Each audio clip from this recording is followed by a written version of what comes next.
But the worst form of addiction that this country now faces is the greed of the oligarchy.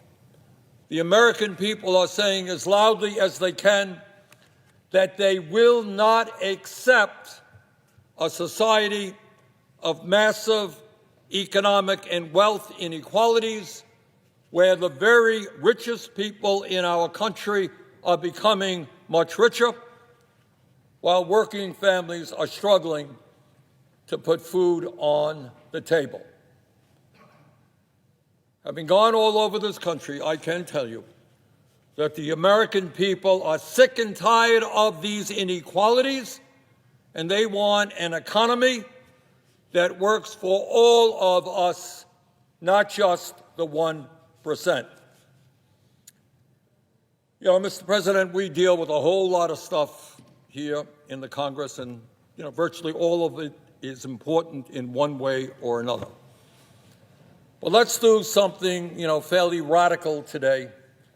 Let's try to tell the truth, the real truth, about what is going on in our society today.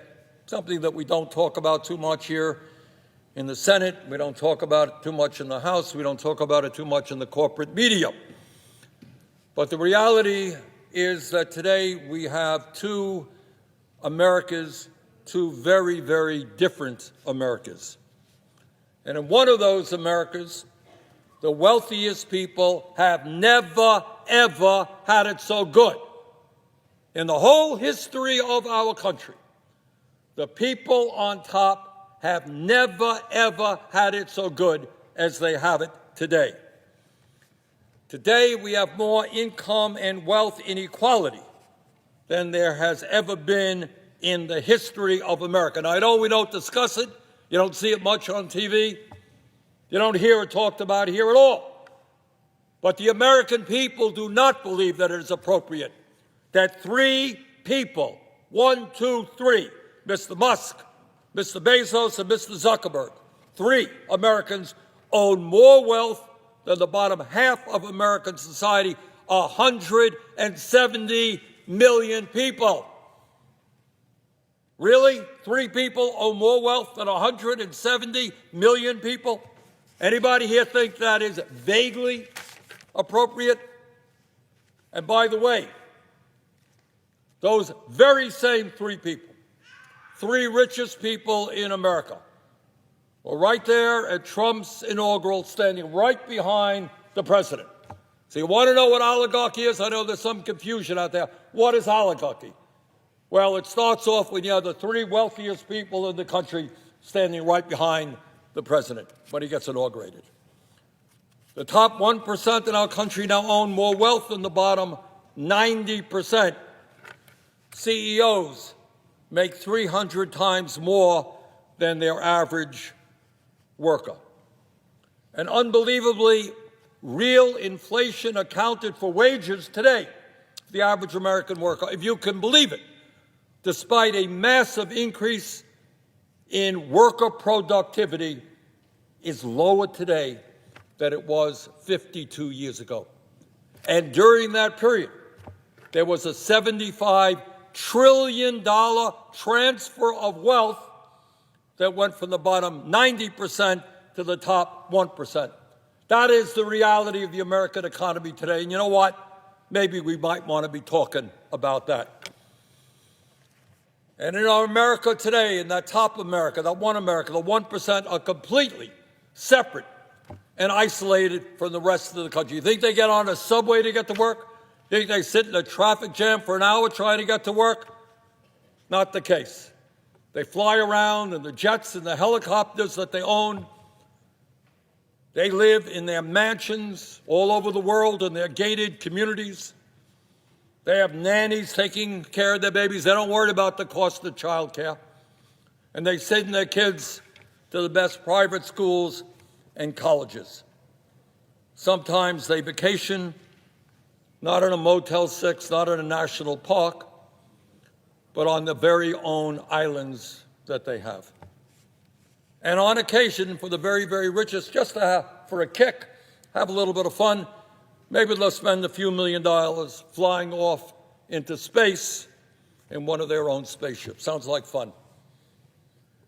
But it's not just income, massive income and wealth inequality that we're dealing with today. We have more concentration of ownership than ever before. While the profits on Wall Street and corporate America soar, a handful of giant corporations dominate sector after sector, whether it's agriculture, transportation, media, financial services, et cetera, et cetera. Small number of huge corporations, international corporations, dominating sector after sector. And as a result of that concentration of ownership, they are able to charge the American people outrageously high prices for the goods and services we need. So, Mr. President, why is all of this happening? Why do we have a healthcare system that's broken, prescription drugs that are the most expensive in the world, a housing system, education in deep trouble? Talk to educators in Vermont, all over the country. Talked to a principal the other day from Vermont. Their starting salary at a public school, $32,000 a year. But don't worry, they can't afford to even bring people in because they can't afford the housing in the community. Why have we let education sink to the level that it has?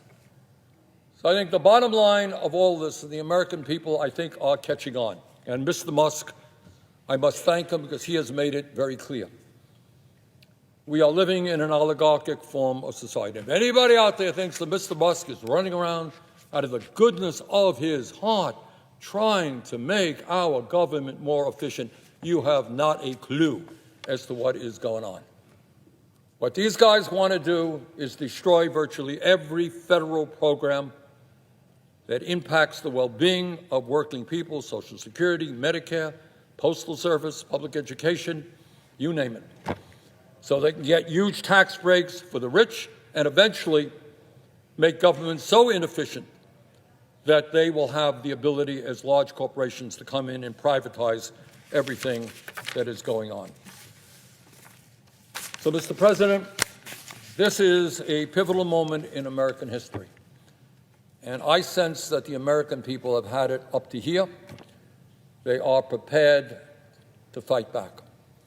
They do not want a government run by billionaires who have it all, whose greed is uncontrollable.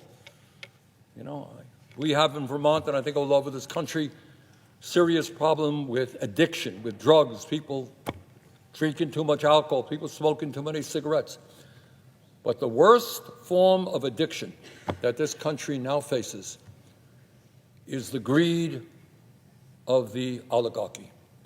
You might think that if you had $10, $20 billion, it would be enough.